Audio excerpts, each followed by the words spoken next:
കുടുംബശ്രീ സ്ത്രീ സുരക്ഷാ പദ്ധതി 10% തുക മാത്രം നൽകി കുടിവെള്ളം എത്തിക്കൽ, ജൽ ജീവൻ,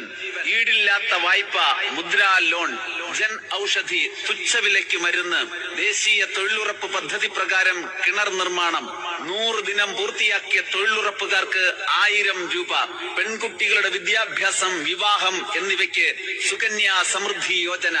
OBC സ്വയം തൊഴിൽ ബിരുദധാരികൾക്ക് സ്വയം തൊഴിൽ ഗ്രാന്റ്, ഒരു പെൺകുട്ടി മാത്രമുള്ളവർക്ക് ബിരുദാനന്തര ബിരുദം വരെ പഠിക്കാൻ സഹായം, സിംഗിൾ ഗേൾസ് ചൈൽഡ് സ്കോളർഷിപ്പ്, വീടില്ലാത്തവർക്കെല്ലാം വീട്, പ്രധാനമന്ത്രി ആവാസ് യോജന, കിസാൻ ക്രെഡിറ്റ് കാർഡ്, ആദ്യ പ്രസവത്തിന് 5000 രൂപ, പ്രധാനമന്ത്രി മാതൃവന്ദൻ യോജന, സീറോ ബാലൻസ് അക്കൗണ്ടിൽ 1500 രൂപ, ജൻധൻ യോജന, റേഷൻ കടകൾ വഴി സൗജന്യ അരിയും പയറുവർഗ്ഗങ്ങളും, കൊറോണ കാലത്ത് പ്രവാസികളെ എത്തിച്ച വന്ദേ ഭാരത് മിഷൻ, ആരോഗ്യ പ്രവർത്തകർക്ക് 50 ലക്ഷം രൂപയുടെ ഇൻഷുറൻസ്, സൗജന്യ വൈദ്യുത കണക്ഷൻ, ദീനദയാൽ ഗ്രാമീണ ജ്യോതി പദ്ധതി, 2 ലക്ഷം രൂപ ഇൻഷുറൻസ്, പ്രധാനമന്ത്രി സുരക്ഷാ ബീമാ യോജന, എല്ലാവർക്കും ശൗചാലയം, സ്വച്ഛ് ഭാരത്, ന്യൂനപക്ഷ വിദ്യാർത്ഥികൾക്ക്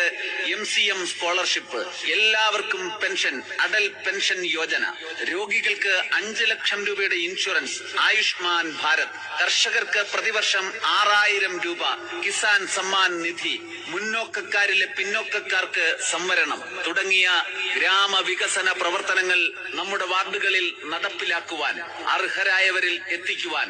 ഭാരതീയ ജനതാ പാർട്ടിയുടെ കർമ്മനിരതരായ സാരഥികളെ വൻപിച്ച ഭൂരിപക്ഷത്തിൽ താമര അടയാളത്തിൽ നിങ്ങളുടെ രാജാധികാരം രേഖപ്പെടുത്തി വിജയിപ്പിക്കണമേ എന്ന് വിനയത്തിന്റെ ഭാഷയിൽ അഭ്യർത്ഥിക്കുകയാണ്, അപേക്ഷിക്കുകയാണ്.